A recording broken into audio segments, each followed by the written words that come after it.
बिस्मिल्लाहिर्रहमानिर्रहीम। अल्लाह तबारक व ताला कुरान पाक के सूरह कहफ में इरशाद फरमाता है, और तुम हजरत आदम अलैहिस्सलाम को सजदा करो तो सब फरिश्तों ने सजदा किया सिवाय इब्लीस के, और वो इब्लीस जिन्नात में से था, तो वो अपने रब की इताअत से बाहर निकल गया। और क्या तुम मुझको छोड़कर शैतान और उसकी औलाद को दोस्त बनाते हो? और एक दूसरे मकाम पर अल्लाह तबारक व ताला इरशाद फरमाता है कि बेशक शैतान तुम्हारा खुला दुश्मन है।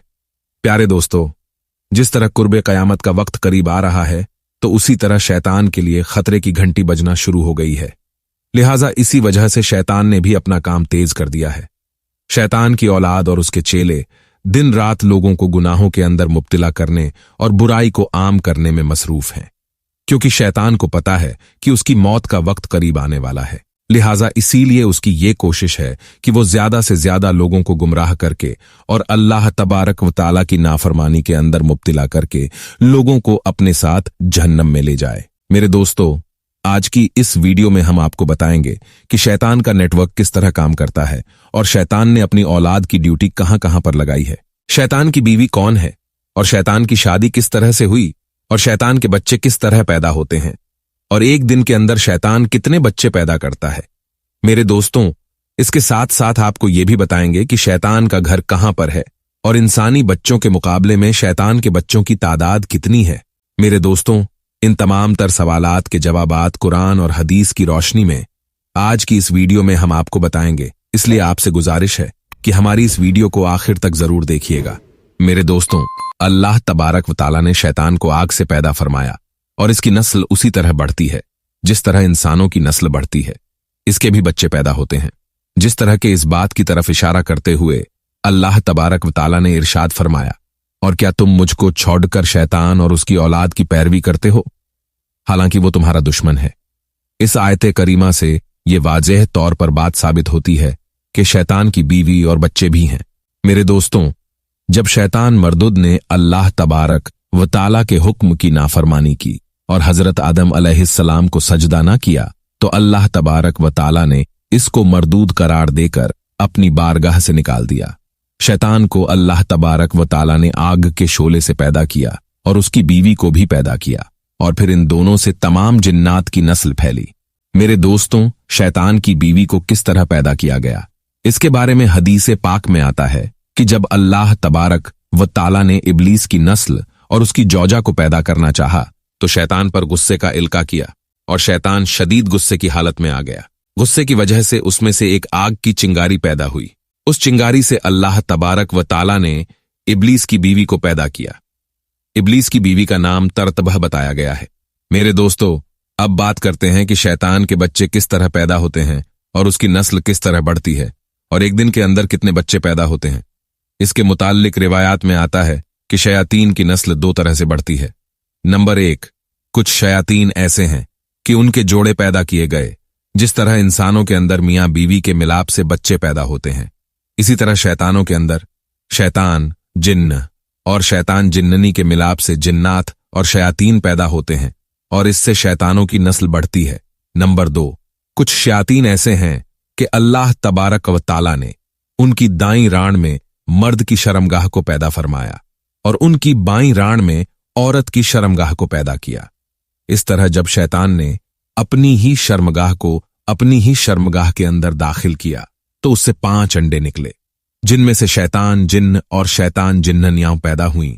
और कुछ रिवायात में आता है कि शैतान की शर्मगाह से हर रोज 10 अंडे निकलते हैं, और हर अंडे में से बहुत सारे शैतान मर्द और शैतान औरतें पैदा होती हैं।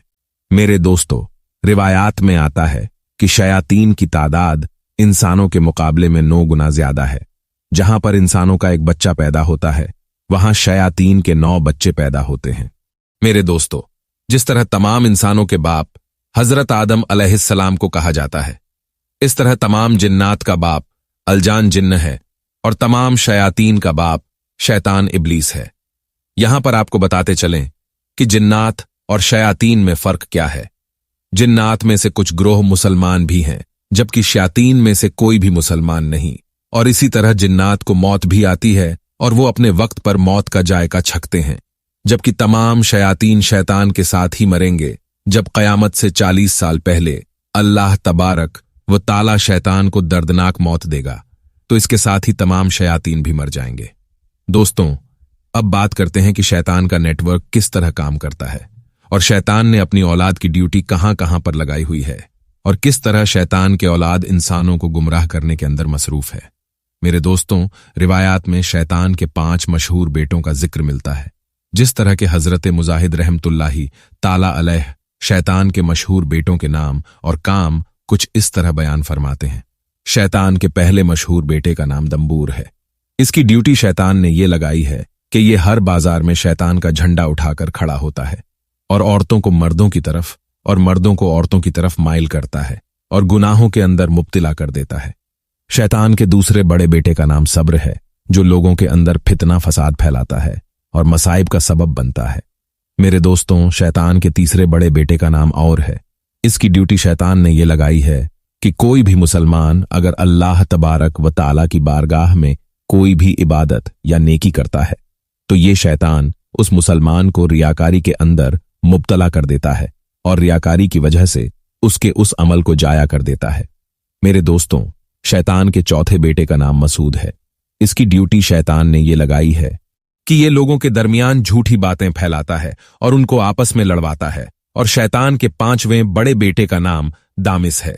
ये शैतान हर उस आदमी के साथ होता है जो अपने घर में बगैर सलाम किए दाखिल होता है और बिस्मिल्लाह पढ़े बगैर खाना खाता है। मेरे दोस्तों, इन शयातीन के अलावा शैतान की औलाद की तादाद बहुत ज्यादा है और शैतान के चेले बेइंतहा हैं जो हर रोज इंसानों को गुनाहों के अंदर मुब्तिला करते हैं।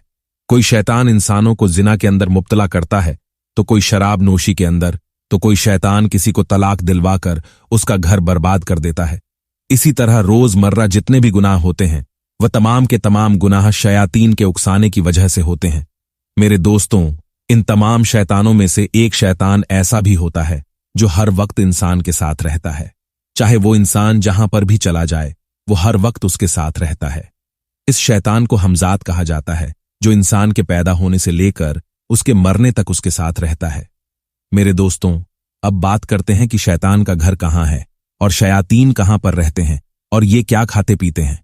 मेरे दोस्तों, शयातीन में से शैतान इब्लीस के बारे में हदीस पाक में आता है कि शैतान का अर्श समंदर पर है और ये समंदर पर अपना तख्त बिछाता है और वहां पर तमाम शयातीन और उसके चेले आकर शैतान को डेली अपनी कारकर्दगी पेश करते हैं कि आज हमने ये गुनाह किए, आज हमने लोगों को फलां फलां गुनाह के अंदर मुब्तिला किया।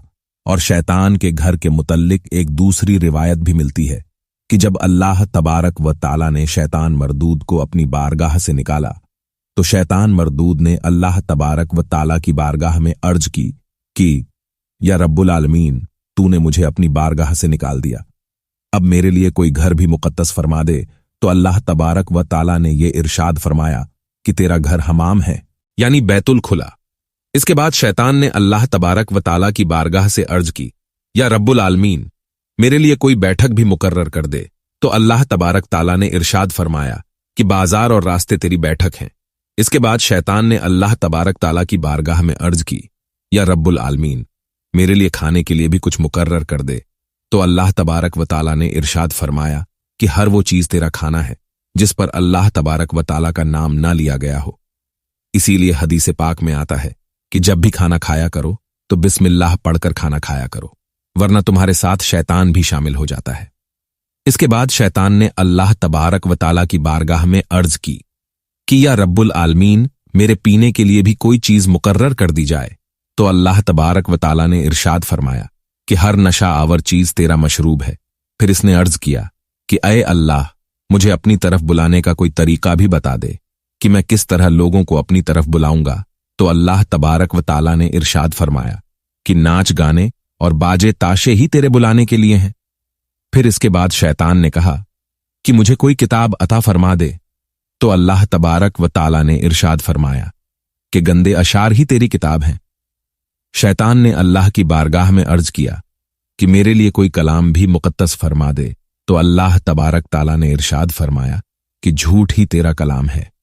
शैतान ने अर्ज किया कि या रब्बुल आलमीन, मेरा जाल भी बना दे। तो अल्लाह तबारक व ताला ने इरशाद फरमाया कि औरत तेरा जाल है।